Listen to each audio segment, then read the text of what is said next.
Hello दोस्तों, स्वागत है आप लोगों का एक बार फिर से आपके ही अपने ही YouTube channel war of aspirants में। तो मैं हाजिर हूँ एक बार फिर से आपके सामने एक और क्लास लेकर। देखो, आप लोग ऑलरेडी जानते हैं हम यहाँ पर पूरी की पूरी जो भी मॉडर्न हिस्ट्री, हालांकि वैसे तो हम पूरी की पूरी करने वाले हैं हिस्ट्री को ही, पहले मॉडर्न हिस्ट्री, उसके बाद एंशिएंट, उसके बाद मेडिवल। आप लोग जानते हैं सबसे पहले हमने जो स्टार्टिंग की है वो स्टार्टिंग कर दी है किससे? मॉडर्न हिस्ट्री से। तो कंप्लीट मॉडर्न हिस्ट्री आपको कराई जाएगी और एकदम बेहतरीन तरीके से, मतलब आपको कोई डाउट नहीं बचेगा। और कोई भी कॉम्पिटिटिव एग्जाम देना बिल्कुल आसानी से, सब चीज़ आपके सामने एकदम आसान लगने लगेंगी। और नोट्स की कोई टेंशन है नहीं, आपके सामने सीधा डिजिटल फॉर्म में मैं हर चीज़ आपके सामने विद मैपिंग के साथ। कोई भी चीज़ यदि आपको बताई जाएगी, यदि आपसे नाम लिया मैंने ईरान, तो मैं आपको ईरान को दिखाऊंगा कहाँ पर है। यदि मैंने आपको नाम लिया, आपके सामने मैंने नाम लिया यदि मान लो मेसोपोटामिया, तो आपको दिखाया जाएगा कि वो क्या चीज़ है। हर चीज़, मतलब कहने का मतलब, जैसे आपने लास्ट क्लास भी देखी थी, वहाँ भी मैंने सब चीज़ को आपको मैप पे दिखाया था। जितने भी जैसे यूरोपियन भारत में आए तो वो किस किस रास्ते से आए, किस किस तरीके से आए, हर चीज़ मैंने आपको दिखाई। ठीक, बात आई समझ? तो चलो फिर हम आज की अपनी क्लास शुरू करते हैं। देखिए, हमने लास्ट क्लास में जो हमारी पिछले वाली क्लास थी वहाँ से हमने शुरुआत की थी the advent of Europeans in India, Bharat में यूरोपियनों का आगमन। देखिए, यदि आपने क्लासेस नहीं देखी हैं, मैं आपको फिर से याद दिला दूँ फटाफट से। इससे पहले 13 क्लासेस हो चुके हैं लेटर मुगल्स, यानी उत्तरवर्ती मुगल बादशाह, यानी औरंगजेब की डेथ के बाद के जो मुगल बादशाह, हालांकि वो डिजिटल बोर्ड पे नहीं है क्लासेस। इसके अलावा the advent of Europeans in India, यानी भारत में यूरोपियनों का आगमन, इनकी इनकी इनकी इनकी इनकी एक क्लास हो चुकी है इससे पहले। ठीक है, और आज ये हमारी सेकंड क्लास है। देखिए, लास्ट क्लास में, अब देखो टॉपिक, देखो क्या है टॉपिक, है the advent of Europeans in India. अरे अब एक बात बताओ, यानी यूरोपियनों का भारत में आगमन। अब ये यूरोपियन भारत में किसी न किसी तरीके से तो आए होंगे। तो हमने सबसे पहले लास्ट क्लास में ये डिस्कस किया था, point discuss in last class, क्या क्या पॉइंट थे? हमने पॉइंट डिस्कस किया था कि भारत में प्रवेश करने का मार्ग क्या था, आखिर भारत में प्रवेश करने के मार्ग क्या थे, route to enter in India, ये सब चीजें डिस्कस की। आपको मैंने लास्ट क्लास में खूब अच्छे से समझाया था। एक था रोड रूट, जिसको परंपरागत थल मार्ग कहते हैं, एक था सी रूट, समुद्री मार्ग था, और इनका मैप बताया था मैंने, किस तरह यूरोपीय लोग भारत में आए थे, किस तरह। अरे यूरोपियन तो बहुत पहले आ चुके थे एंशिएंट टाइम में। आपने नाम सुना होगा अलेक्जेंडर का, सिकंदर का, 326 बीसी में उसने अटैक किया था भारत पर। यूनानी था, और यूनान कहाँ पर है? यूरोप में है। ये सब चीजें हम बहुत अच्छे से यार हमने लास्ट क्लास में डिस्कस की हैं।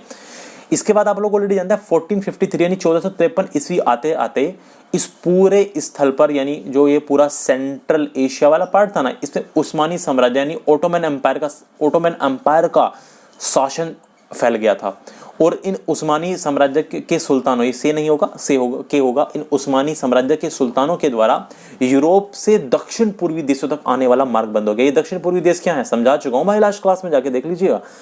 The Ottoman empire close the routes, कौन कौन से रूट है? ये वाले रूट, परंपरागत थलमार्ग और समुद्री मार्ग, ये इन्होंने रोक दिए थे। हमने ये भी पॉइंट डिस्कस किया था, ये वाला पॉइंट भी हमने लास्ट क्लास में डिस्कस किया था कि एशिया का जो अधिकांश व्यापार था उसकी मोनोपोली, यानी उसका एकाधिकार अरबों के हाथों में था। नहीं आई बात समझ? देखो ध्यान से समझाता हूँ। देखो, ये है एशिया, दिख रहा है आपको? ये वॉलेट यानी बैंगनी कलर में, ब्लू कलर में जो आपको दिख रहा है पूरा एशिया है। तो मैंने आपको लास्ट क्लास में ये समझाया था कि इस एशिया में जो अधिकांश व्यापार था वो था अरबों के हाथ में। अरब, यहाँ जो यहाँ के ये सेंट्रल एशिया के रहने वाले ये वाले कंट्रीज है ना, अरब कंट्रीज, इन यही लोग हैं अरब। ये है अरब ओशियन, जहां पर आपको इस समय पॉइंटर दिख रहा है, ये अरबियन, ये इंडियन ओशियन है, हिंद महासागर, ये है अरब सागर। बात आई समझ? तो इस पूरे ये वाला हिस्सा देखो, ये वाला जो एशिया का हिस्सा था, ये वाला, इस पर अरबों का व्यापार चलता था। ये है यूरोप, आप दिख रहे हैं ये वाला, ये है यूरोप कॉन्टिनेंट। अब यूरोप में यहाँ एक देश था इटली, इस यूरोप में व्यापार पर ज्यादातर अधिकार था इटली का। ये वाली बातें मैं आपको लास्ट क्लास में समझा चुका हूं। ये सारी बातें हमने लास्ट क्लास में अच्छे से डिस्कस की हैं। तो ये मैं बात बता रहा हूं कि देखिए, एशिया का अधिकांश व्यापार अरबों के हाथों में था, जबकि यूरोपीय व्यापार इटली के अधिकार में था। अरे ये मैं पढ़ा नहीं रहा भाई, ये बात को बता चुका हूं सारी लास्ट क्लास में। ये तो पुरानी क्लास की एक तरह से समरी है। Most of the trade in Asia was in the hands of Arabs, while European trade was under the authority of Italy। Monopoly, किसकी मोनोपोली हुआ करती थी? इटली की हुआ करती थी। इसके बाद हमने लास्ट क्लास में जिक्र किया था इस व्यक्ति का, किसका? बार्थोलोम्यू डियाज का। इसने क्या किया था भाई? इसने एक बड़ा ही अच्छा काम किया। इसने ना 1487 में, 1487 ईस्वी में खोज कर दी किसकी? केप ऑफ गुड होप की, आशा अंतरीप की। केप ऑफ गुड होप क्या है? आ जाओ मैप पे आओ। ये देखो, ये है Cape of Good Hope. Africa महाद्वीप का सबसे दक्षिणी पॉइंट, अफ्रीका महाद्वीप का जो सबसे दक्षिणी बिंदु है, इसी को कहा जाता है केप ऑफ गुड होप। ये जो रास्ता है ना, जो यूरोप से ऐसे ये लोग ऐसे आएंगे भारत में इस तरह से, यही है केप ऑफ गुड होप से होते हुए। बात आई समझ? यही इसी की खोज की थी 1487 में, किसने? इसी बार्टोलोम्यो डियाज ने। अफ्रीका महाद्वीप का सबसे दक्षिणी बिंदु, इसी को कहा जाता है आशा अंतरीप, केप ऑफ गुड होप। ये बातें हमारी लास्ट क्लास की हैं। आगे चलो सरकार, और हमने लास्ट क्लास में क्या डिस्कस किया था? हमने लास्ट क्लास में जो सबसे लास्ट पॉइंट डिस्कस किया था वो ये था कि 1492 ईस्वी में स्पेन की राजधानी मैड्रिड से, स्पेन से एक और नाविक जिसे हम किस नाम से जानते हैं? क्रिस्टोफर कोलंबस के नाम से जानते हैं, भारत की खोज के लिए निकला था। कहां की खोज के लिए निकला था? इंडिया की खोज के लिए। लेकिन इसने किसकी खोज कर दी? अमेरिका की। मैंने इसकी कहानी बताई थी कि किस तरह इसको कुछ पक्षी दिखे, उसने अपना जहाज मोड़ लिया और जाकर के कहां पहुंच गया? जो भी आइलैंड कंट्रीज है ना, जिनको आप वेस्ट इंडीज कहते हैं, जैसे जो यदि कोई क्रिकेट मैच देखते होंगे तो आप उनको वेस्ट इंडीज कहते हैं, वो आइलैंड कंट्रीज हैं। उन आइलैंड कंट्रीज की खोज कर दी जो नॉर्थ अमेरिका का पार्ट है। बात आई समझ? इन 1492 another seller from the Spanish capital Madrid whom we known as Christopher Columbus set out to search for India but he discovered America। ये सारी बातें, ये बातें सारी लास्ट क्लास की थी। आज की क्लास का हमने अभी इसमें कुछ भी नहीं देखा है, तो यदि आपने नहीं देखी है तो पहले वो देखनी पड़ेगी क्लास, ठीक है? अब फिर हम आगे चलते हैं। अब इससे आगे की कहानी को अब हम शुरू करते हैं। तो देखिए सरकार, बात कुछ ऐसी है, आज की हमारी क्लास होती है शुरू यहाँ से। अभी मैंने आपको समझाया कि 1487 में 1487 ईस्वी में एक व्यक्ति जिसका नाम था बार्थोलोम्यो डियाज के द्वारा 1487 ईस्वी में केप ऑफ गुड होप की खोज करने के 10 वर्ष बाद एक पुर्तगाली यात्री वास्को डिगामा ने 1497, देखिए 1487 में तो इस बार्थोलोम्यो डियाज ने खोज की थी किसकी? केप ऑफ गुड होप की। और इसी की खोज के 10 साल बाद 1497 में पुर्तगाल की राजधानी जो है, पोर्तुगीज कैपिटल लिस्बन जो है, वहां से भारत की खोज के लिए निकला कौन व्यक्ति? Vasco da Gama. कौन निकला? वास्को डेगामा निकला।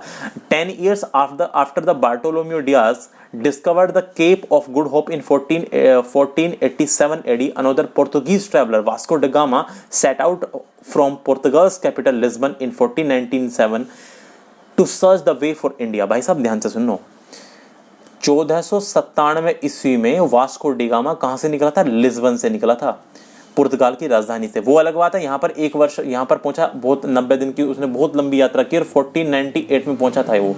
यहाँ पर जब वो इंडिया पहुंचा वो 1498 में, तो इस पर कंफ्यूज मत हो जाना। ये 1497 में जो मैंने बताया ये ईयर, ये उसके पुर्तगाल की राजधानी लिस्बन से निकलने का ईयर है। मुझे उम्मीद है आप लोगों को जो मैं बात बता रहा हूँ वो समझ में आ रही होगी आप लोगों को। जरा मैं आपको मैप की तरफ लेके चलता हूँ। ये रहा हमारा मैप। तो आएगी बातें तो तभी समझ में आएंगी ना जब आप लोग चीज़ों को विजुअलाइज करना शुरू करेंगे, समझना शुरू करेंगे। थोड़ा सा और जूम करता हूँ जिससे कि आपको देखने में आसानी। मुझे उम्मीद लग रही है कि आप लोग अब देख पा रहे होंगे, ठीक है? देखो ध्यान से देखो, अब ये देख रहे हो, यहाँ पर आ जाओ। ये देखो, ये है पुर्तगाल, दिख रहा है? ये रहा पुर्तगाल, ये है स्पेन। यहाँ इस स्पेन से तो निकला था क्रिस्टोफर कोलंबस, वो बात की बात है। फिलहाल हम पुर्तगाल की बात कर रहे हैं। देखिए इस पुर्तगाल से ही वो निकला था वो यात्री, ठीक है? बात समझ रहे ध्यान से। ये इस तरह से, वो इस तरह से आया था, दूर से, हल्का सा दूर से होता हुआ इस तरह से, ठीक? मैं हल्का सा इसको ना छोटा करता हूँ जिससे कि और आपको चीज़ें देखने में मदद मिले। भैया हो जाए यार, देख रहे हो तुम, ये भी हैंग कर रहा है। तो ये निकला यहाँ से और ये होता हुआ इस तरह से यहाँ पर पहुंचा केप ऑफ गुड होप। मैंने समझा ना, ये हिस्सा केप ऑफ गुड होप। उम्मीद है आप लोगों को समझ में आ रही होगी। यही है पुर्तगाल, और इस पुर्तगाल से इस तरह से निकला था 1497 में, 1497 ईस्वी में, 1497 में ये पुर्तगाल की राजधानी लिस्बन से निकला था। 1497 में, 1497 ईस्वी में यहाँ से निकला, ठीक है? आगे कहानी समझते हैं, आते हैं वहीं उसी चीज़ पर, और आगे की बातचीत को और हम थोड़ा ध्यान से समझने की कोशिश करते हैं। देखिए सरकार, आपको चीज़ों को ना बहुत ध्यान से समझने की कोशिश करनी है, और मैपिंग जो होगी वो आप लोग चाहें तो ऐसी समझ लें, जरूरी नहीं है कि आप अपने नोट्स में इनको इंक्लूड करें, ऐसी कोई जरूरी खास बात नहीं है। एक बार माइंड में चीज़ें बैठ जाएंगी तो कोई दिक्कत वाली बात नहीं है। देखिए, वह यूरोप से भारत की यात्रा करने वाले जहाज़ों का कमांडर था। यदि मैं बात करूँ, अब बात किसकी कर रहे हैं? वास्को डिगामा की। जो वास्को डिगामा था वो यूरोप से भारत की यात्रा करने वाले जहाज़ों का कमांडर था, जो केप ऑफ गुड होप तक पहुंचा और फिर अफ्रीकी महाद्वीप के दक्षिणी कोने से होते हुए, अभी मैंने समझाया, अफ्रीकी महाद्वीप के दक्षिणी कोने से होते हुए भारत के समुद्री तट तक ये पहुंचा था। मैं थोड़ा सा मैप की तरफ लेके चलता हूं ताकि आप चीज़ों को और अच्छे से समझ सकें। ये देखिए, आप देख सकते हैं ये अफ्रीकी महाद्वीप का सबसे दक्षिणी कोना है, और वो पुर्तगाल से निकला था, और पुर्तगाल से निकलता हुआ सबसे पहले कहाँ पर पहुंचा? अफ्रीकी महाद्वीप के सबसे दक्षिणी कोने पर, इस तरह से। ओके, मुझे उम्मीद है आपको ये बात जो मैं बता रहा हूँ आ रही होगी समझ। इसके अलावा इसके बाद फिर वो इस हिस्से से होता हुआ, ये देखिए ये हिस्से इससे होता हुआ इस तरह से, और आप लोग ऑलरेडी देख सकते हैं ये इस तरह से होता हुआ भारत के सिर्फ बिल्कुल दक्षिणी पॉइंट पर, ये जो भारत का बिल्कुल दक्षिणी हिस्सा है, सदर्न पॉइंट है, यहां तक पहुंचा। तो वह यूरोप से भारत की यात्रा करने वाले जहाजों का कमांडर था, जो केप ऑफ गुड होप तक पहुंचा और फिर अफ्रीका महाद्वीप के दक्षिणी कोने से होते हुए भारत के समुद्री तट तक पहुंचा था। He was the commander of ships travelling from Europe to India which reach the Cape of Good Hope and then through the southern point of Africa continent he reach to India. Some historians believe that the route from the southern point of Africa to India was told by an Arab navigator Ahmad ibn Mazid to Vasco da Gama। कुछ इतिहासकारों का यह मानना है कि Africa के दक्षिणी तट से आगे भारत आने तक का मार्ग वास्को डी गामा को एक अरब व्यापारी अहमद इब्न मजीद ने बताया था। ऐसा मानना है कुछ लोगों का। क्या बताया मैंने कि कुछ इतिहासकारों का यह मानना है कि अफ्रीका के दक्षिणी तट से, ये तो कह रहा हूं ये अफ्रीका का दक्षिणी तट है, और इससे आगे का जो भारत तक आने का जो मार्ग है, यानी यहाँ तक आने का जो मार्ग है, ये वास्को डी गामा को एक अरब व्यापारी, अरब कंट्रीज आप जानते हैं यहाँ पर है, अरब कंट्री से एक अरब व्यापारी ने बताया था। लेकिन कुछ इतिहासकारों का फिर ये मानना है कि वहाँ से आगे का मार्ग एक गुजराती व्यापारी था जिसका नाम था कांजी मलम। ध्यान से सुनो। लेकिन कुछ लोगों का यह भी मानना है कि एक गुजराती व्यापारी जिनका नाम था कांजी मलम, उन्होंने आगे का रास्ता बताया था, कांजी मलम।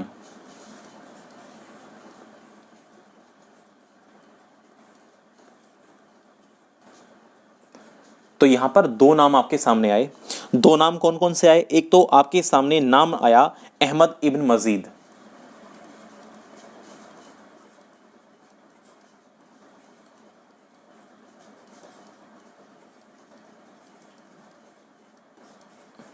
एक नाम आपके सामने क्या आया? अहमद, अरे 1 मिनट भाई,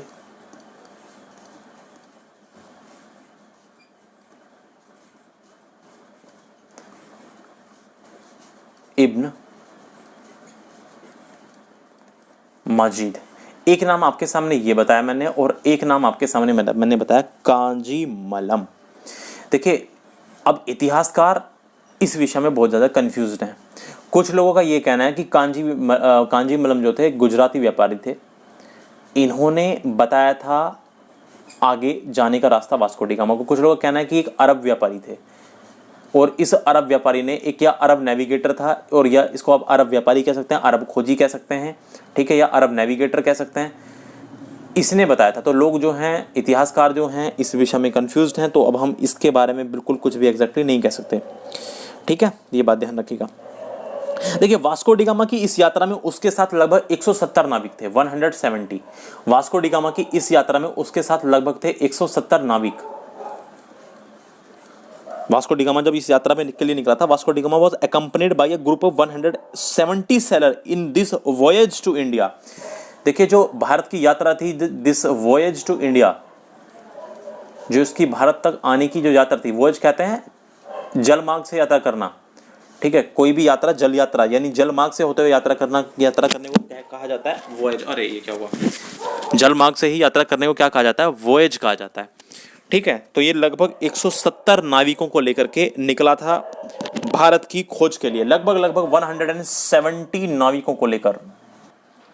तो कहने का मतलब ये है कि लगभग इस यात्रा में उसके साथ 170 नाविकों का समूह था भारत तक आने के लिए, और वह 4 जहाजों के साथ लिस्बन से रवाना हुआ था। कितने जहाजों के साथ? 4 जहाज, 4 जहाजों के साथ, 4 शिप्स के साथ लिस्बन यानी पुर्तगाल की राजधानी लिस्बन से वो रवाना हुआ था। लगभग 4 जहाजों के साथ, 4 शिप्स के साथ लिस्बन की राजधानी से वो रवाना हुआ। लेकिन याद रखना, देखो 170 व्यक्तियों के साथ तो वो निकला था, लेकिन वापस जाते समय यानी उसकी यात्रा पूरी जब हो गई थी, यात्रा पूरी होने तक मात्र केवल उसके साथ रहे थे 55 व्यक्ति, केवल और केवल 55 व्यक्ति ही बचे थे, क्योंकि उसके साथ आए बहुत से नाविक रास्ते में ही गंभीर बीमारी और संक्रमण आदि से मर चुके थे। बात ही समझ। Vasco da Gama was the commander of ships travelling from Europe to India which reach the Cape of Good Hope and then through the southern point of the Africa continent. Some historians believe that the route from southern point of Africa to India was told by an Arab navigator Ahmad ibn Mazid to Vasco da Gama, but some historians believe that the route ahead from there was guided by a Gujarati merchant that named, उसका नाम क्या था, कांजीमलम। Vasco da Gama was accompanied by 170 sailors on his voyage to India, and they started their journey from Lisbon with 4 ships, but on the completion of the journey to India, only 55 men could return to Portugal with only 2 ships। यानी 4 जहाजों में से केवल ship भी कितने रह गए थे? 2 शिप बचे थे, समझ लो बात को ध्यान से, और 55 व्यक्ति बचे थे। बात आई समझ? with 2 ships because many sailors who came with him died of serious illness and infections etc। कुछ लोग इन्फेक्शन से मर गए, कुछ लोग इलनेस से मर गए, बहुत सारी चीज़ें थी, खाना भी इतना पर्याप्त नहीं था और बहुत सारा टाइम उसको रास्ते में लगा, आंधी तूफान बाढ़ ना जाने कितनी सारी चीज़ों का सामना किया, और मार्ग की इन कठिनाइयों से 170 में से लोग कितने बचे? मात्र 55 व्यक्ति ही जिंदा बच पाए थे या जीवित बच पाए थे। और इस तरह पहुंच गया कौन? Vasco da gamma. 20 मई 1498 को, 20 मई 1498 ईस्वी को वास्को डी गामा भारत पहुंचा, और इस तरह यूरोप से लेकर भारत तक आने के एक और नए समुद्री मार्ग की खोज वास्को डी गामा के द्वारा कर दी गई। Vasco da gamma reached India on May 20, 1498 AD, and thus another new sea route coming from Europe to India was discovered by Vasco da Gama। मुझे उम्मीद है आप लोगों को चीज़ें समझ में आ रही होंगी। तो सरकार बात कुछ इस तरह की है। अब आप लोग ऑलरेडी जानते हैं, देखिए आपके सामने एक बार फिर से मैप हाजिर है। आप लोग को मैंने अभी थोड़ी देर पहले भी दिखाया था। देखिए ये है पुर्तगाल। इस पुर्तगाल की राजधानी लिस्बन से वो निकला था। अब मैं इसको थोड़ा सा ऊपर कर देता हूँ क्योंकि हमें सिर्फ और सिर्फ ध्यान देना है पुर्तगाल पे। तो अब देखो जरा, पुर्तगाल से यहाँ से निकला था, ठीक है, और पुर्तगाल से इस तरह से होता हुआ यही है केप ऑफ गुड होप, और इस तरह से वो होता हुआ, ये देखिए हल्का सा मैं इसको जरा कर लेता हूँ थोड़ा सा, और इस तरह से ये देख सकते हैं आप मोजाम्बिक में भी ठहरा था वो, ये देख रहे हैं आप, ये है मोजाम्बिक में काफ़ी दिन रुका था, और मोजाम्बिक से आगे फिर उसको हेल्प मिली। बहुत सारे जो भारतीय लोग थे, कुछ लोगों का कहना है कि गुजराती व्यापारी कांजीमलम ने उसकी हेल्प की थी, कुछ लोगों का कहना है कि नहीं, अरब के जो व्यापारी थे उसने आगे का रास्ता दिखाया था, और वो पहुंच गया था इस तरह भारत के बिल्कुल दक्षिणी बिंदु पर। यही है इस तरह से। देखो आप लोग ऑलरेडी जानते हैं, देखो एक तो ये मार्ग हुआ करता था पहले, देखो ध्यान से, अरे देखो ये देखो यूरोप से आने का एक तो ये मार्ग था, यहाँ मिस्र तक आते थे, मिस्र के बाद ये लोग फिर आगे आते थे ऐसे होते हुए, यहाँ पे लाल सागर, रेड सी होते हुए, फिर गल्फ ऑफ एडन होते हुए, इस तरह से आते थे पहले। लेकिन आप लोगों को मैंने लास्ट क्लास में बताया था कि ये वाला मार्ग जो था, ऑटोमन एम्पायर का शासन हो चुका था यहाँ पर, उस्मानी साम्राज्य, ये वाला जल मार्ग भी, इस पर भी ये वाला जल मार्ग था यानी समुद्री मार्ग था, ये भी बंद हो चुका था, और ये तो स्थल मार्ग था जो Turkey, Syria, Iraq, Iran, Afghanistan, Pakistan, ऐसे पाकिस्तान तो नहीं था, ये हिंदुस्तान आ गया, यहाँ पर आ गया हिंदुस्तान। एक ऐसा आता था स्थल मार्ग, बताए थे ना 2 रूट लास्ट क्लास में। ये वाला भी चूंकि इस पूरे के पूरे एरिया पर ही उस्मानी साम्राज्य का अधिकार हो चुका था, तो दोनों के दोनों रास्ते बंद हो चुके थे। तो याद रखना, वास्को डी गामा ने इंडिया की खोज नहीं की, वास्को डी गामा ने भारत तक आने के लिए एक नए समुद्री मार्ग की खोज की। बात आई समझ? वास्को डी गामा ने भारत तक आने के लिए एक नए समुद्री मार्ग की खोज की। अब क्योंकि इस नए समुद्री मार्ग को सबसे पहले पुर्तगालियों ने की, क्योंकि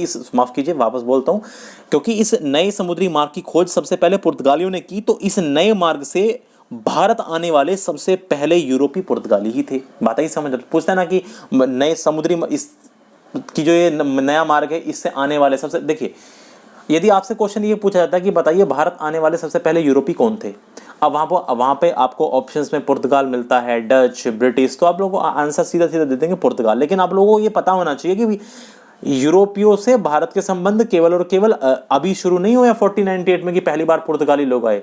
आपको ये समझ में आना चाहिए नए समुद्री मार्ग की खोज इन पुर्तगालियों ने की, और इस नए समुद्री मार्ग से भारत आने वाले जो सबसे पहले यूरोपीय थे वो थे पुर्तगाली। Because the Portuguese first discovered this new sea route, the first European to come to India by this route was the Portuguese. By this new route was the Portuguese. So now we start to know about Portuguese. अब हम शुरू करते हैं पुर्तगालियों के बारे में पढ़ना। बात आई समझ, मैं आपको लास्ट क्लास में पहले ही समझा चुका हूँ, हमारे यूरोपीय संबंध तो बहुत पहले से थे। 326 में याद है आपको, सिकंदर ने अटैक किया था, वो यूनान का निवासी था। ये दिख रहा है आपको देश ग्रीस, ये देखिए, ये जो देश ग्रीस दिख रहा है, बताया था लास्ट क्लास में, ये देखो ग्रीस, यूनान, ये यूरोप में पड़ता है, यहाँ का निवासी था सिकंदर, वहां से अटैक हुआ था 326 में, यानी 326 BC में, ईसवी पूर्व में। कुछ सोचिए। तो नए समुद्री मार्ग की खोज किसने की? नए समुद्री मार्ग की खोज की पुर्तगालियों ने, और सबसे पहले यूरोपी जो इस नए समुद्री मार्ग से भारत आए थे वो कौन थे? पुर्तगाली थे, पोर्तुगीज थे। तो अब हम किसके बारे में पढ़ना शुरू करते हैं? अब हम पढ़ना शुरू करते हैं इन्हीं पुर्तगालियों के बारे में। ठीक है, सबसे पहले हम डिस्कशन किसका करेंगे? पुर्तगालियों का ही डिस्कशन करते हैं। देखिए, अब आपके सामने आपकी स्क्रीन पर सारी की सारी चीजें हैं। मैं थोड़ा जूम कर देता हूँ जिससे कि आपको, और चलो इसे दिख जाएगा, कोई टेंशन वाली बात नहीं है, इतनी मुश्किल कोई चीज नहीं है। ये देखो, चलो सरकार, अब पढ़ना शुरू करते हैं धीरे धीरे और चीजों को समझते हैं। देखिए, पुर्तगालियों के बारे में आपको सबसे पहले जानना है। तो यदि पुर्तगालियों की बात करें तो यूरोप वासियों में सबसे पहले पुर्तगाली भारत आए। जितने भी यूरोप वासी हैं उनमें सबसे पहले कौन भारत आए? पुर्तगाली भारत आए। Portuguese came to India first among European. जितने भी यूरोपियंस थे उनमें से सबसे पहले जो भारत आने वाले थे वो कौन थे? पुर्तगाली थे, पोर्तुगीज लोग थे। जिस समय वास्को डी गामा भारत आया था उस समय भारत में दिल्ली सल्तनत में लोधी वंश का शासन चल रहा था। देखिए, हर चीज को कनेक्ट करना जरूरी है। यदि बिना कनेक्ट करे पढ़ेंगे तो आपको बिल्कुल भी चीज समझ में नहीं आएंगी। आपको ये पता होना चाहिए कि जब 1498 में, 1498 ईस्वी में जब भारत आया था कौन? तो 1498 में तो आया था Vasco da gamma India. Vasco da gamma जो आया था भारत में वो 1498 में आया था। उस समय भारत में जो शासन चल रहा था दिल्ली सल्तनत में वो चल रहा था लोधी वंश का। और याद रखिएगा, उस समय लोधी वंश का शासक था Sikandar Lodhi. When Vasco da Gama came to India, the Lodhi dynasty was ruling in the Delhi sultanate in India, and at that time the ruler of Lodhi dynasty was Sikandar Lodhi. और उस समय कौन शासन कर रहा था? सिकंदर लोधी शासन कर रहा था। अब बात यार ये आती है, क्या बात आती है, जरा मैं इसको इरेज कर लूं फिर समझाता हूं आपको। ये थोड़ा सा इरेज कर लेता हूं। अब बात ये आती है कि लोधी वंश का शासन तो था, लेकिन शासन कर कौन रहा था? तो टेंशन क्यों लेता हूं, मैं हूं बताने के लिए। देखिए, पहले ये देखिए कि लोधी वंश का शासनकाल कब से कब तक था। देखिए, लोधी डायनेस्टी का जो शासनकाल था वो था 1451 से, यानी 1451 से लेकर के और 1526, यानी आप जानते हैं 1526 में लड़ा गया था पानीपत का पहला युद्ध इब्राहिम लोधी बाबर के बीच में। ये शासनकाल रहा लोधी वंश का। यानी लोधी वंश कब से कब तक चला? 1451 से 1526 तक, 1451 ईस्वी से 1526 ईस्वी तक। लेकिन यहाँ पर है सिकंदर लोधी। तो सिकंदर लोधी के शासनकाल की बात की जाए तो सिकंदर लोधी का शासनकाल ये याद रखिएगा, इसने स्थापना की थी आगरा की। मैं कुछ एक्स्ट्रा पॉइंट बता के चल रहा हूँ, हालांकि मेडिकल में मुझे सारी चीज़ें पढ़ानी है, और जो मैं क्लास में ऑलरेडी करा चुका हूँ, हमारी जो ऑफलाइन क्लास है उसमें मैं ऑलरेडी पढ़ा भी चुका हूँ ये सारी की सारी चीज़ें। इसी सिकंदर लोधी ने स्थापना की थी आगरा शहर की। और सिकंदर लोधी का जो शासनकाल था वो था 1489 से 1489 से ये था 1517 तक, 1517 तक। तो खुद देखिए, ये आया था 1498 में, 1498, तो इसी के बीच में पड़ा ना 1498। तो उस समय शासनकाल किसका चल रहा था? सिकंदर लोधी का शासनकाल चल रहा था, क्योंकि ये जो पुर्तगाली आए थे, सबसे पहला पुर्तगाली 1498 में आया था। और उस समय किसका शासनकाल चल रहा था? उस समय शासनकाल चल रहा था सिकंदर लोधी का। कौन शासन कर रहा था दिल्ली सल्तनत में? उस समय सिकंदर लोधी शासन कर रहा था। ये छोटे छोटे पॉइंट हैं जो आपको बिल्कुल पता होना चाहिए। एग्जाम में कहीं भी कुछ भी घुमा करके आप लोगों से पूछा जा सकता है, तो बिल्कुल भी मतलब हमें ढील नहीं देनी है यार। आगे चलो, आगे चीज़ों को समझाने की मैं कोशिश करता हूँ आप लोगों को। देखिए, बात को ध्यान से समझना। देखिए, पुर्तगालियों में भारत आने वाला जो पहला व्यक्ति वास्को डी गामा था, आप लोग ये ऑलरेडी जानते हैं। जो पुर्तगीज थे उनमें सबसे पहला व्यक्ति वास्को डी गामा था। जो कब आया था भारत में? ये आया था भारत में 20 मई 1498 ईस्वी को, केरल के कालीकट। कहां पर? केरल के कालीकट के प्रसिद्ध बंदरगाह पर कडप्पू नामक स्थान पर पहुंचा था। आ जाओ जरा मैप की तरफ लेके चलूं, रुक जाइए जरा, मैप पे चलते हैं। ये देखो आपके सामने है ये इंडिया का मैप, तो वो जूम कर लें जरा, देखो जी, ये लो। अब जरा हम इसको कर लेते हैं ऊपर। ये देख रहे हो आप, स्टेट है केरला, ये है स्टेट केरला। तो सबसे पहले ये कहां पर पहुंचा था? ये पहुंचा था सबसे पहले कालीकट। कहां पर पहुंचा? कालीकट के प्रसिद्ध बंदरगाह पर। कालीकट के प्रसिद्ध बंदरगाह पर पहुंचा था। और कालीकट के प्रसिद्ध बंदरगाह में भी किस स्थान पर? कपडाबू नामक स्थान पर, कप्पकडाबू नामक स्थान पर। मैं लिख देता हूं वापस से, कप्पकडाबू, कप्पकडाबू नाम के स्थान पर पहुंचा था ये सबसे पहले। बात आई समझ में? कब पहुंचा था? 20 मई 1498 ईस्वी में। बात आई समझ? ठीक है। और आप लोग अभी याद रखिएगा, जो कालीकट है उस कालीकट को अभी फिलहाल कालीकट को अब हम कोझिकोड के नाम से जानते हैं। जो कालीकट है उसको अब किस नाम से जानते हैं? कोझिकोड। कालीकट को अब कोझिकोड के नाम से जाना जाता है। चलो मैं वापस आपको वहीं पर लेकर चलता हूं। मुझे उम्मीद है इतनी तो बातें आपको सभी को समझ में आ रही होंगी। तो क्या है, देखिए पुर्तगाली में भारत आने वाला पहला व्यक्ति वास्को डी गामा था, जो 20 मई 1498 ईस्वी को केरल के कालीकट के प्रसिद्ध बंदरगाह पर कप्पकडाबू नामक स्थान पर पहुंचा था। और इसी कालीकट को अब किस नाम से जाना जाता है? कोझिकोड के नाम से जाना जाता है। The first person to come to India was Portugal was Vasco da Gama, who reached Kappakdabu on May 20, 1498 AD at the famous port of Calicut in Kerala. And Calicut is now known as what is? Kozhikode. उम्मीद है आपको समझ में आ रही होंगी चीज़ें यार, बड़ी आसान सी बातें, कोई मुश्किल चीज़ नहीं है। आगे बढ़ जाएं। चलो आगे की कहानी ये है, आप लोग को पता होना चाहिए। देखिए उस जो वास्को डी गामा था, उस वास्को डी गामा को पुर्तगाल के शासक थे उस समय डॉन हेनरी, याद है मैंने बताया था हेनरी द नेविगेटर का नाम बताया था ना? हाँ बिल्कुल सही पहचाना। उस समय पुर्तगाल के शासक थे डॉन हेनरी, उनके प्रतिनिधि, उन्होंने अपना रिप्रेजेंटेटिव बना के भेजा था इनको, जाओ भाई जाओ। उनकी एक तरह से उनके रिप्रेजेंटेटिव के रूप में। ये क्वेश्चन कई बार पूछा भी गया, ध्यान रखिएगा कि वास्को डी गामा को किसने भेजा था। ये याद रखना, पुर्तगाल के शासक डॉन हेनरी के प्रतिनिधि के रूप में भारत आया था। Vasco da Gama came to India as a representative of the Portuguese ruler Don Henry. हमने बताया हेनरी द नेविगेटर, बिल्कुल सही समझ रहे हैं आप लोग। देखिए बात को ध्यान से समझना। यदि हम वास्को डी गामा की मैं और कुछ आपको बात बताने की कोशिश करूं तो वास्को डी गामा के बारे में चलो आपको कुछ पॉइंट बताता हूं मैं। देखिए ये पुर्तगाल के थे ट्रैवलर एक्सप्लोरर, और 15वीं सेंचुरी में घूमने निकले थे। अब ये पहले ऐसे इंसान थे जो यूरोप से सीधा भारत आया हो। ये पहले ऐसे इंसान थे जो यूरोप से सीधे भारत आए हो, वो भी नए समुद्री मार्ग के रास्ते। अब इन्हीं की वजह से यूरोप और एशिया सीधे समुद्र के रास्ते से जुड़ पाए थे, और इन्हीं की वजह से सैकड़ों सालों तक कितना कुछ हुआ, धंधे से लेकर के ग्लोबलाइजेशन, कोलोनाइजेशन तक। राजा का आदेश था कि ये जो वक्त था उस टाइम का, कि जब देखिए ये तो राजा का आदेश मिला था, डॉन हेनरी का आदेश मिला था कि भाई जाइए। और देखिए ये एक ऐसा वक्त था जब यूरोप के हर बड़े देश के राजा चाहते थे कि एशिया पहुंचने का एक सीधा रास्ता मिल जाए, क्योंकि मैं आपको ऑलरेडी बता चुका हूं कि गड़बड़ कर दी थी उस्मानी साम्राज्य के लोगों ने। उस समय यूरोप के हर बड़े देश के लोग चाहते थे। मैं जरा मैप की तरफ लेके चलता हूं जिससे कि आप लोग और अच्छे से चीजों को समझ पाए। तो उस टाइम पे यूरोप के हर बड़े देश यही चीज चाह रहे थे कि भाई हमें ना किसी तरह से इंडिया तक पहुंचने का ना रास्ता मिल जाए। हर लोग उस समय यही चाह रहे थे, क्योंकि आप लोग जानते हैं यहाँ पर इस यूरोप में इटली की मोनोपोली थी। इटली सब जगह व्यापार करता था, यानी इटली यहाँ से सामान लेकर के जाता था, यहाँ से इस दक्षिण पूर्वी देशों से, और पूरे यूरोप में इटली सामान बेचा करता था। तो कहने का मतलब कुल मिला के कहानी ये हुई, ये लोग इसलिए चाहते थे कि एशिया तक पहुंचने का एक सीधा रास्ता मिल जाए, जिससे कि भाई इनका बिजनेस, खासकर मसालों का बिजनेस करने में आसानी हो। स्पेशली मसालों का जो बिजनेस है उसको करने में आसानी हो, क्योंकि अब सारे रास्ते बंद हो चुके थे।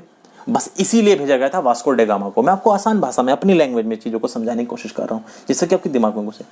वास्को डे गामा की फैमिली बैकग्राउंड की बात करें, इसके इनकम लेवल की बात करें, तो वास्को डे गामा खुद पुर्तगाल में एक सिविल गवर्नर थे।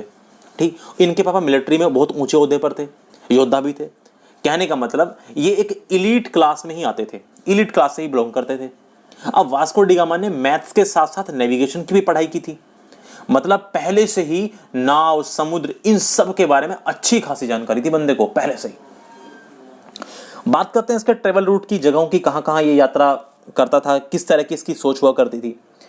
देखिए पुर्तगाल की राजधानी लिस्बन से ना वास्को डी गामा 170 लोगों के साथ निकला। तारीख थी 8 जुलाई 1497।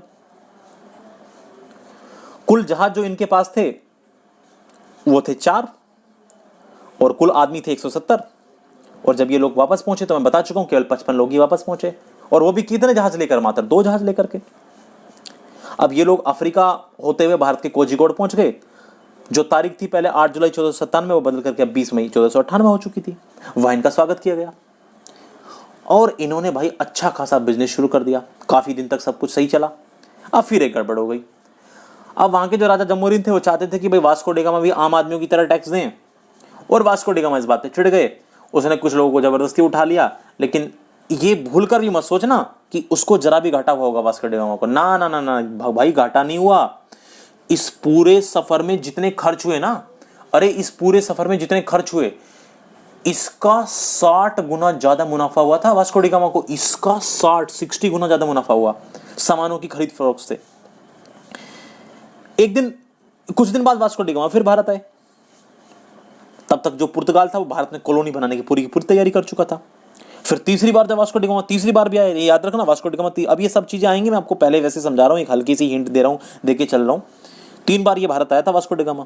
जब तीसरी बार जब वास्को डी गामा भारत आया तो पुर्तगाल भारत में अपनी कॉलोनी बना चुका था और वास्को डी गामा को भारत ने पुर्तगाली गवर्नर बना दिया गया। लेकिन यदि ऐसा मत समझना यार, मुश्किलें भी बहुत आई थी वास्को डी गामा के सामने, ऐसा मत समझिएगा मुश्किलें नहीं आई, ठीक है। ऐसा नहीं है कि वास्को डी गामा सामने मुश्किलें नहीं आई, नाव लेकर कई बार तो भटक ही गए, उसके साथ काफी सारे लोग भी मर गए। अब बाकी ट्रैवलर भी अक्सर मुसीबतों में तो फंस ही जाते हैं, तो नॉर्मल सी बात है। लेकिन वास्को डी गामा का खेल यह था कि यह व्यक्ति अधिकतर दूसरों के लिए ही मुसीबत खड़ी कर देता था। इसने दूसरी बार भारत आने पर व्यापारियों, जब ये दूसरी बार भारत आया था तो इसने यहाँ पर आने के जो यहाँ के लोकल व्यापारी थे, यहाँ के लोकल लोग थे, उनके साथ बड़ा बुरा सलूक किया इस वास्को डी गामा ने। और इसी वजह से भारत में इसकी जो इमेज है वो अच्छी नहीं है। वास्को डी गामा की जो इमेज है ना वो भारत में अच्छी नहीं है। कभी आप ये समझ रहे हो कि वास्को डी गामा की इमेज बहुत ज्यादा अच्छी है, नहीं, बड़ी बेकार इमेज है इसकी इंडिया में। और वास्को डी गामा अपनी बेवकूफ़ी से ही खुद के लिए बहुत सारी मुसीबतें पैदा कर लेता था। अब भारत से लौटते वक्त मानसून की हवाओं और उसके असरों को ये बिल्कुल मतलब मानसून में हवाएं चल रही हैं, तूफान आ रहा है, लेकिन ये बिल्कुल नजरअंदाज कर देता था और इनका नहीं, जाना है तो जाना है। इसके बहुत सारे साथी तो इसी चक्कर में मर गए, ठीक है। और खुद भी बहुत दिनों तक ये समुद्र में फंसा रहता था, लेकिन सोचता नहीं था कुछ करना है तो करना है, मतलब बस सीधा चल दिया। जैसे कहते हैं ना हमारी तरफ औंधे दिमाग का, ये कुछ इस तरह का था। अब यदि वास्को डी गामा के इन सारे कामों का एक क्या आउटपुट मिला इसको, देखिए, यदि वास्को डी गामा ने कोई ट्रैवल अकाउंट तो नहीं लिखा, कोई यात्रा वृतांत तो नहीं लिखा है वास्को डी गामा ने। हालांकि कुछ बुक्स हैं छोटी छोटी इसकी, लेकिन बहुत बड़ा कोई यात्रा वृतांत इसने नहीं लिखा है। लेकिन इसको इनाम बहुत सारे मिले हैं, वास्को डी गामा को इनाम खूब सारे मिले, बहुत सारे इनाम मिले हैं। जागीर में लंबी चौड़ी जमीन मिली है, बहुत सारे पुर्तगाल में, बहुत सारी इसको, जो पुर्तगाल के राजा थे उसने बहुत सारे इसको इनाम दिए, खूब सारे पैसे दिए, बाद में इसको भारत का गवर्नर भी बना दिया। गोवा में बंदरगाह भी है इसके नाम पर। स्पोर्ट्स क्लब से लेकर के ब्राजील में भी 3 स्पोर्ट्स क्लब इसी के नाम पे हैं। पुर्तगाल में इसी के नाम पर शहर है, वास्को डी गामा शहर है वहाँ सॉरी, पुर्तगाल में पुल भी है इसके नाम पर। यहाँ तक कि चांद का जो एक गड्ढा है ना, चांद के एक गड्ढे का नाम भी वास्को डी गामा के नाम पर है। बहुत सारी चीजें वास्को डी गामा के नाम पर। तो कुल मिला के इसकी ये एक तरह से इसकी समरी थी कि वास्को डी गामा जो था एक एक्सप्लोरर था, और इस तरह से इसने कुल मिला करके भारत तक की यात्रा की, और बहुत सारी चीजें मैंने इसके बारे में आपको बताई। और उस समय जो कालीकट का जो शासक हुआ करता था, चलो वापस आते हैं अपनी उसी चीज पर। देखिए, उस समय जो कालीकट का शासक था वो हुआ करता था जमोरिन। उस समय जो कालीकट का शासक था वो जमोरिन था जब ये भारत आया था, जिसने वास्को डी गामा का भव्य स्वागत किया। और वास्को डी गामा को व्यापार करने की सुविधा हिंदू शासक इस जमोरिन ने ही प्रदान की थी। At the time the ruler of Calicut was Zamorin who gave a grand welcome to the Vasco da Gama. The Hindu ruler Zamorin provided the facility to trade Vasco da Gama. इसी ने वास्को डी गामा को trade करने की starting में facility ही provide कराई थी। लेकिन आपको एक बात ध्यान रखनी है, जमोरिन जो था ये कालीकट के शासक की उपाधि हुआ करती है, टाइटल था ये जमोरिन। ये जो जमोरिन आप देख रहे हो ना, ये कालीकट का जो शासक था इसकी उपाधि थी। बात को ध्यान रखना, ये बात, जो जमोरिन नाम देख रहे हो आप, ये उसको टाइटल मिला हुआ था। जो वहाँ का स्थानीय हिंदू शासक था उसको जमोरिन कहा जाता था, ये उसका टाइटल था। जिस समय कौन पहुंचा, जब वो केरल के कालीकट पहुंचा तो उस समय वहाँ का जो स्थानीय शासक था वो कौन था, जमोरिन था। इसी ने इसका भव्य स्वागत भी किया था, ये बात ध्यान रखिएगा, ठीक है। अब बात करते हैं, अभी मैंने बहुत सारी चीजें आपको बताई, वो 4 जहाज। देखिए, जिन 4 जहाजों के साथ वास्को डी गामा भारत आया था उनका नाम था साओ गैब्रियल। याद रखना, बहुत इंपॉर्टेंट है, क्या क्वेश्चन भी आ चुका है, साओ गैब्रियल, साओ राफेल और बोरियो। चौथे जहाज का कोई नाम नहीं था, वह सिर्फ सामान ढोने के लिए था। वास्को डी गामा जिस जहाज में आया था, ये इंपॉर्टेंट है, वास्को डी गामा जिस जहाज में आया था उसका नाम था साओ गैब्रियल। दो ships were named San Gabriel, San Rafael, Berrio, and the 4th ship had no name. उसका कोई नाम नहीं था, ही वाज जस्ट टू, अरे ही लिख दिया भाई, दैट वाज या दैट करना भाई, ये पर्सन थोड़ा ना है। That was just to carry luggage या गुड, वो केवल और केवल सामान ढोने के लिए था। The ship that Vasco da Gama came in was named San Gabriel, Sao Gabriel, माफ कीजिएगा। अच्छा, यदि आपको सैन गैब्रियल भी दिख जाए तो गलत मत काटना, ठीक है। सैन गैब्रियल भी कई बार, मतलब कई बुक्स में ना सैन गैब्रियल दे रखा है, तो कई बार ऐसा जब पेपर बनाने वाले भी जो वो भी उसमें भी सैन गैब्रियल आ जाता है, तो घबराना मत बिल्कुल भी, ठीक है। वैसे असल इसका जो रियल नेम था दैट वाज साओ गैब्रियल, ये बात ध्यान रखिएगा। जिस जहाज में ये आया था। ये पॉइंट है, कुछ इंपॉर्टेंट पॉइंट है, इनको बिल्कुल भी मत भूलिएगा, ये भूलने वाली चीजें हैं भी नहीं।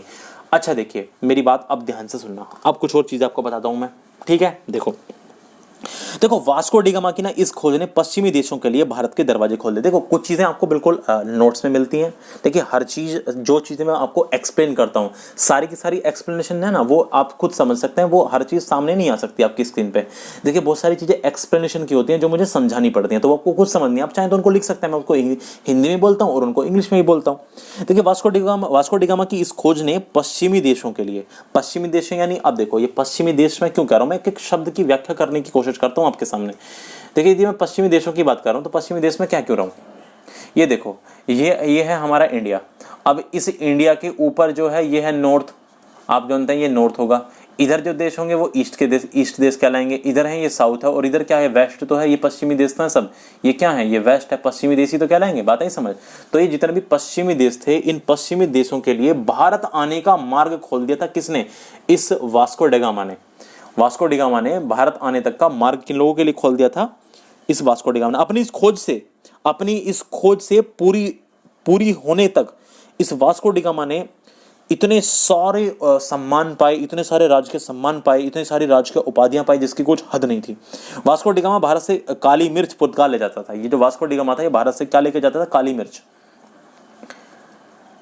ये यहाँ से काली मिर्च लेके जाता था, यानी ब्लैक पेपर कहते हैं, पेपर कहते हैं, ब्लैक पेपर कहते हैं, व्हाटएवर, ठीक है। ये यहाँ से काली मिर्च लेकर के जाया करता था। और याद रखना उस समय तक भारत में ना हरी मिर्च की खेती नहीं होती थी।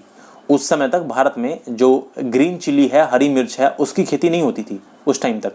तो ये काली मिर्च यहाँ से लेकर के जाता था। और भारत में याद रखना, भारत में हरी मिर्च को पुर्तगाली ही 16वीं शताब्दी में लेके आए थे। 16th सेंचुरी में तक आई थी ये।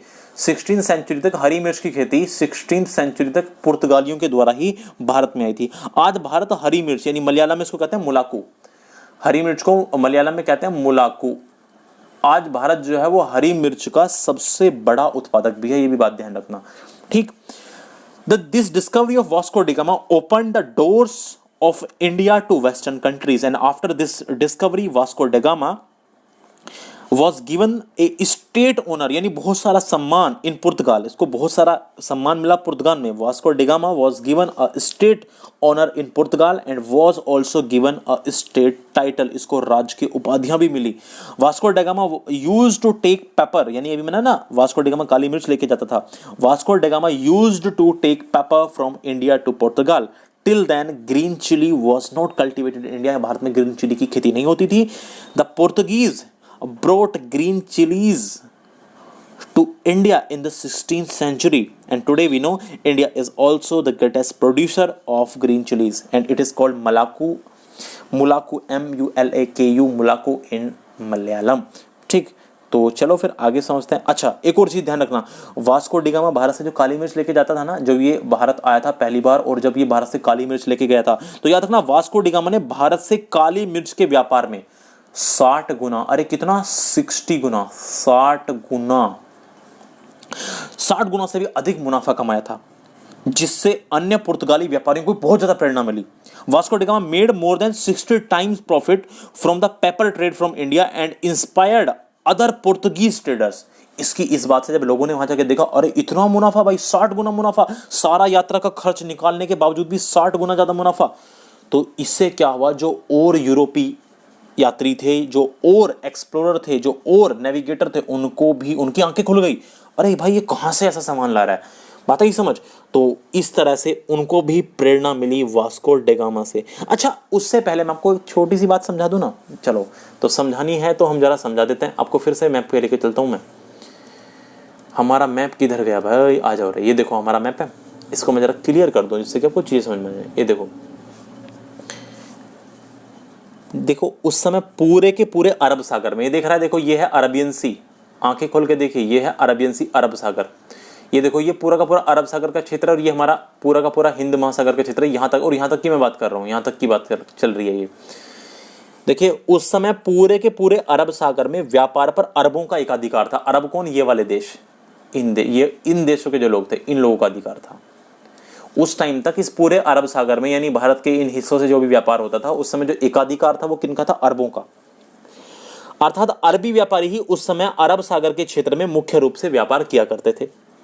इसलिए जब वास्को डी गामा भारत आया तो इसके विरुद्ध अरबों ने बहुत ही कड़ा रुख अपनाया और अरबों ने वास्को डी गामा के भारत में आने का विरोध भी किया। अगले ही साल 1499 में 1499 ईस्वी में 1499 ईस्वी में जब वास्को डी गामा गोवा बंदरगाह से, ये बात ध्यान रखना, ये व्यक्ति गोवा बंदरगाह से वापस गया था। वास्को डी गामा जो वापस गया था वो कालीकट से वापस नहीं गया था, ये गया था गोवा बंदरगाह से वापस।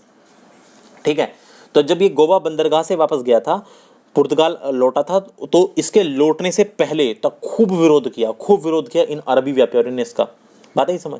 और जब ये भारत से वापस गया था तो काली मिर्च तथा गरम मसाले लेकर के गया था, और जब इसने ये मसाले यूरोप में जाकर बेचे तो सारा का सारा खर्च निकल गया, और उसके बावजूद भी इसको 60 गुना से ज़्यादा मुनाफा हुआ। At the time there was a monopoly of Arabs in trade in the entire Arabian Sea. इस अरेबियन सी में किसकी मोनोपोली थी ट्रेड पर? मोनोपोली थी इनकी, इन अरब्स की। That is at that time only the Arabic traders यानी अरबिक व्यापारी used to trade mainly in the area of Arabian Sea। Arabian Sea के एरिया में मेनली कौन ट्रेड किया करते थे? ये अरब लोग ही ट्रेड किया करते थे। Therefore when Vasco da Gama came to India, the Arabs also took a strong stand against it and opposed it, इसका विरोध भी किया। And Arabs also opposed Vasco da Gama's arrival in India, Bharat में आने का, वास्को डी गामा के भारत में आने का इन्होंने अपोज किया, बहुत विरोध किया। The following year, in 1499 AD, Vasco da Gama returned from Goa port to Portugal. Goa port से पुर्तगाल वापस चला गया। When he went back from India, he took pepper and hot and spices with him. And when he sold these spices in Europe, in addition to leaving all the expenses, it had profit of more than 60 times। 60 गुना से भी ज़्यादा का मुनाफा इस व्यक्ति को हुआ। आप अनुमान लगा सकते हैं कितना मुनाफा हुआ होगा। तो चलिए मैं एक बार ना आपको पहले वास्को डी गामा के भारत आने और जाने का मैप दिखा देता हूँ। ठीक है, तो अंत में एक बार हम मैप देख लेते हैं वास्को डी गामा के भारत आने और जाने का। देखो हो जा भाई, जूम हो जा रहे, देखिए, उम्मीद है आप लोगों को ये विजिबल होगा। देखो ध्यान से, ये देखिए, ये है पुर्तगाल, ये पुर्तगाल है, और देखिए इसके आने का रास्ता ये ऐसे, ये इस रूट से आया था वॉयज टू इंडिया। वॉयज यानी जल मार्ग से जब कोई यात्रा करता है उसको वॉयज कहते हैं। 1497 में ऐसे ये पहुंचा केप ऑफ गुड होप। ये कहाँ पहुंच गया? केप ऑफ गुड होप पहुंच गया, और देखो फिर ऐसे इस तरह से गया, मोजाम्बिक ठहरा था कुछ दिन, और फिर ऐसे होते हुए 1498 में कहाँ पे पहुंच गया? ये केरल के कालीकट के तट पे पहुंचा। लेकिन जब ये वापस 1499 में आया तो ये यहाँ से गोवा बंदरगाह से वापस आया। यहाँ से केरल से नहीं आया, फिर आया गोवा बंदरगाह से वापस, और फिर ये ऐसे होता हुआ वापस, देखिए ऐसे होता हुआ ये इसका रूट था वापस जाने का, और फिर ये ऐसे रिटर्न टू पुर्तगाल, ये इस तरह से पुर्तगाल पहुंच गया। उम्मीद है मैंने आपको हर चीज़ बहुत अच्छे से समझाने की कोशिश की है, हर चीज़ आपको बताई है, और ये आपके हर तरह के कॉम्पिटिटिव एग्जाम में चीज़ें काम आने वाली हैं। बिल्कुल भी कोई दिक्कत वाली बात नहीं। थोड़ा टाइम लगता है, देखिए जब हम बहुत अच्छे से कोई चीज़ सीखते हैं तो हमारे पास वहाँ पेशेंस होना चाहिए। पेशेंस होना बहुत ज़्यादा जरूरी है, और वो पेशेंस आपको रखना, चीज़ें तभी सीख पाओगे। तो ये कुल मिला के बात रही किसके बारे में? वास्को डी गामा के बारे में। अब हम बात करते हैं भारत आने वाला दूसरा पुर्तगाली। अब हम किसकी बात करते हैं? इंडिया आने वाले दूसरे पुर्तगाली की। देखिए भारत आने वाला जो दूसरा पुर्तगाली आते था उसका नाम था पेड्रो अल्वारेज कैब्राल। ये 1500 ईस्वी में भारत आया था। भारत आने वाला जो दूसरा पुर्तगीज था उसका नाम था Pedro Alvares Cabral. The second Portuguese to come to India, that was Pedro Alvarez Cabral. He came to India in 1500 AD, और पेड्रो अल्वारेज कैब्राल जो था ये 13 जहाज़ों का बेड़ा लेकर के भारत में आया था। Pedro Alvares Cabral came to India with a fleet of 13 ships, यानी 13 जहाज़ों का बेड़ा एक साथ लेकर के ये भारत में आया था। तो इस पेड्रो के बारे में अब हम अगली क्लास में चर्चा करेंगे। आज हमने किसके बारे में डिस्कशन किया था?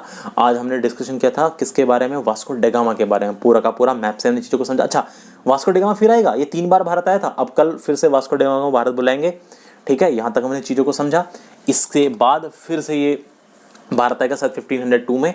और चलिए फिर यहीं तक हम रखते हैं। उम्मीद है आप लोगों को चीज़ें समझ में आ रही होंगी। देखिए ये चीज़ें आपको समझ में आ रही हैं तो लगातार देखते रहिए, अपनी चीज़ों को पढ़ते रहिए। और जो लोग चैनल पे नए हैं, जिन्होंने तक भाई सब्सक्राइब नहीं किया है, तो यार ज़्यादा आपका टाइम लगेगा नहीं, आपको एक बटन दबाना और आपको एक क्वालिटी चीज़ मिल रही है। ऐसा नहीं है कि आप लोगों को बस ऐसे ही अदर चैनल्स की तरह बस चीज़ें चलाने की कोशिश की जा रही है। भाई आपको मैं क्वालिटी चीज़ देने की कोशिश की जा रही है, ठीक है। और इसमें टाइम लगता है, ऐसा नहीं होता कि कभी भी जो कंटेंट हम तैयार करते हैं तो उसमें बहुत ज़्यादा मेहनत होती है। मैप्स को अरेंज करना, हर चीज़, ये सब चीज़ें आप समझते हैं, एडिटिंग का काम है। खैर चलिए यहीं तक रखते हैं। अब हम आप लोगों से मुलाकात करेंगे अपने अगले पार्ट में। और बाकी जो लोग क्लासेस में हैं उन लोगों की क्लासेस होंगी, इकोनॉमिक्स की है, पॉलिटी की है और रीजनिंग, मैथ्स, सब सारी क्लासेस उनकी होने वाली है। खैर चलिए यहीं तक रखते हैं। सी यू इन नेक्स्ट क्लास।